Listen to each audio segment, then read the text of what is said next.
What's up, YouTube? It's your boy, the Mediocre Moose, back with another episode of Adopt a Silver, where I review a demo from a subscriber and provide constructive feedback. If you want to be featured in a future video, click that subscribe button, join the Discord, and add me on Steam. Today's demo comes to us courtesy of Zeltra, who is currently Silver Elite. Alright, so the first thing I want to talk about is your use of utility. This is the first round. You purchase a nade and a flash, which is totally fine. You're going to be your team's utility player. And what's going to happen here is you're going to go A ramp by yourself, 3 of your teammates go B, and then the bomber looks AFK.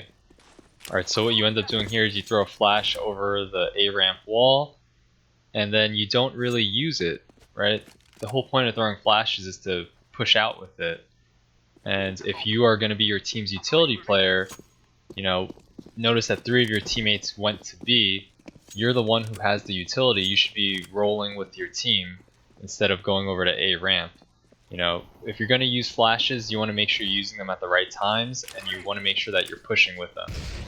Okay, something I noticed is that when you were playing B site with one other teammate, your teammate would first throw a molly into apartments, and then 1 or 2 seconds later you would throw an additional molly into apartments.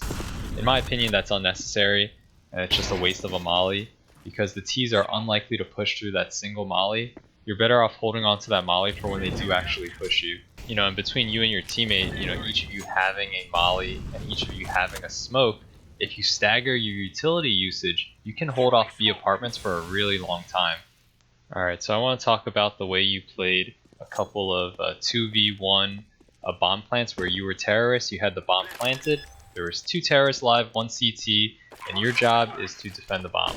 So what I didn't like about the way you played these 2 rounds was you kept engaging in firefights with the CT when you really should have just been playing for time, maybe taking a couple shots and then hiding for a while, because the CT, his job is that he has to push, he has to kill both of you and defuse the bomb. All of that is really challenging, and if he were to happen to kill you, which he did happen to do in this clip, then it puts your teammate in a really bad spot, because now it's a 1v1 and it could really go either way.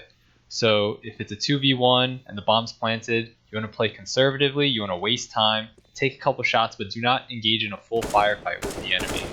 So I noticed that there were a couple rounds when you were on T side and you would buy body armor, but you would not buy a helmet. If you have money for a helmet and you're on T side, you should always buy a helmet.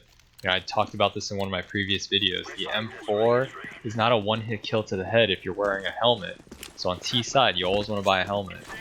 Also, I'm not a huge fan of this buy round for you guys. You had plenty of money to begin with to buy an AK with full body armor.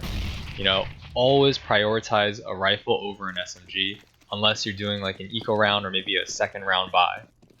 Something I noticed is that when you picked up weapons, you had a tendency not to reload them. You always want to check how much ammo is left in the clip when you pick up a weapon. While we're on the subject of reloading, here you are shooting with a deagle. You killed someone, you're down to 1 bullet, and now you know that there's someone A ramp. You only have 1 bullet left. If you fight this guy right now without reloading and you miss your shot, you might be dead, so you want to be mindful of your bullet count, and if you're starting to get super low, you want to reload while in a safe position behind cover. I know in episode 6 of Adopt a Silver, I commented on how Nos Potato was reloading too frequently. This is the exact opposite, right? Zeltra, you are reloading not frequently enough in my opinion, so you want to find a happy medium. Alright, so this round is the perfect example of what I would consider a semi-save round. 3 of you have $3,000 or less, so that's not enough money to buy an AK and full body armor, head armor. One guy has an off because he picked it up from the previous round, and Wiz has enough money to do a full buy. So a good rule of thumb to remember for a semi-save round, you don't want your money to drop below $2,000 when you're done buying stuff. And the reason for that is because if you're in this position, you probably lost at least 1 round before, and if you're going to lose this semi-save round, next round you're going to get an additional $1,900. And $1,900 plus $2,000 is $3,900, which is, whether you're on the CT side or terrorist side, enough to buy, if you're on T side, a AK-47 plus full body armor, head armor, and if you're on the CT side, it's enough to buy an M4 plus body armor. Shout out to Blank also known as Mediocre Mouse on our Discord channel, who told me about this good rule of thumb. So remember, $2,000 is how much money you want to have left over after this semi-save round.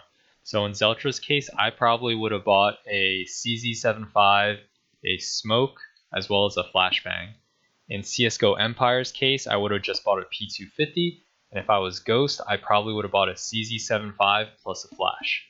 And if I'm Wiz, I'll probably buy a Galil plus full body armor, head armor. So even though that leaves Wiz with less than $2,000, it leaves him with $1,950, which if they were to lose this round, they would get an additional $1,900, bringing him up to $3,850, which is still enough for AK-47 plus full body armor, head armor next round. Okay, so this round your opponent is on match point, which means this could be the very last round of the entire match, and you have $350 left over which you don't spend. So if it's possibly going to be the last round of the match, or if it's the last round of a half, you want to spend all your money. $350 is enough money for a smoke grenade, which could make the difference between you guys winning the round or losing the entire match. So spend all your money if your opponent is on match point. So as always guys, let's end things on a positive note. Let's check out these clips of Zeltra going moose mode.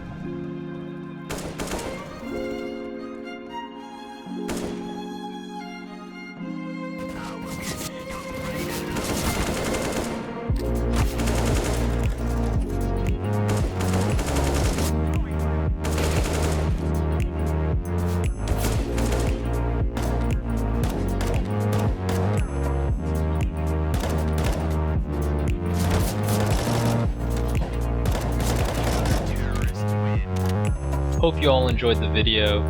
Like, share, and subscribe.